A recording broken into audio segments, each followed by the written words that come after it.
కౌలు రైతుల గడువు ముగుస్తోంది ఒక రకంగా. దేనికి అంటే కౌలు రైతులకు కూడా ఇప్పుడు ఈ అన్నదాత సుఖీభవ అందబోతోంది. దానికి సంబంధించి వాళ్ళు దరఖాస్తు చేసుకోవాల్సిన గడువు అయితే ముగుస్తోంది. సొంత భూమి ఉన్న రైతులే కాకుండా కౌలు రైతులకు కూడా అన్నదాత సుఖీభవ పథకం కింద సాయం చేయాలని ప్రభుత్వం నిర్ణయించింది. ఒక్కో రైతు కుటుంబానికి 3 విడతల్లో 20,000 చొప్పున అందజేయబోతుంది. పీఎం కిసాన్ కింద ఇచ్చే 6,000తో కలిపి మొత్తాన్ని జమ చేయబోతుంది. అయితే ప్రధానంగా అటవీ భూములపై హక్కు కలిగిన వారిని అర్హులుగా గుర్తించబోతోంది. వ్యవసాయ ఉద్యాన పట్టు సహాయకులతో పాటు తహసీల్దార్ అలాగే మండల వ్యవసాయ అధికారి తమ పరిధిలోని రైతుల వివరాలను పరిశీలించి ధృవీకరించిన అభ్యర్థుల జాబితాని ఈ నెల 20లోగా అన్నదాత సుఖీభవ వెబ్సైట్లో నమోదు చేయాలి.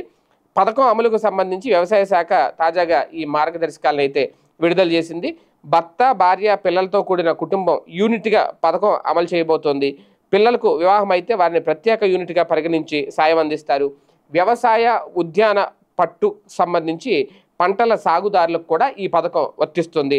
ఆర్థికంగా ఉన్నత స్థానాల్లో ఉన్న వారికి పథకం వర్తించదు. తాజా మాజీ లోక్సభ, రాజ్యసభ సభ్యులు, ఎమ్మెల్యేలు, మంత్రులు, శాసనమండలి సభ్యులు, మేయర్లు, జడ్పీ చైర్పర్సన్ తదితరులు రాజ్యాంగబద్ధ పదవుల్లో నిర్వహించేవారు అర్హులు కాదు. కేంద్ర రాష్ట్ర ప్రభుత్వ మంత్రిత్వ శాఖల కార్యాలయాలు, శాఖలు, ప్రభుత్వ రంగ సంస్థలు, స్థానిక సంస్థల్లో శాశ్వత ప్రాతిపదికన పనిచేసే వారికి పథకం వర్తించదు.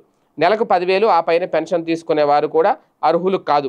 అలాగే మల్టీ టాస్కింగ్ స్టాఫ్, అలాగే క్లాస్ 4 అలాగే గ్రూప్ డి ఉద్యోగులకు మినహాయింపు ఇచ్చారట. వీళ్ళకి అంటే కొంతమందికి అయితే మినహాయింపు ఇచ్చారు, అందులో వీళ్ళు ఉన్నారు.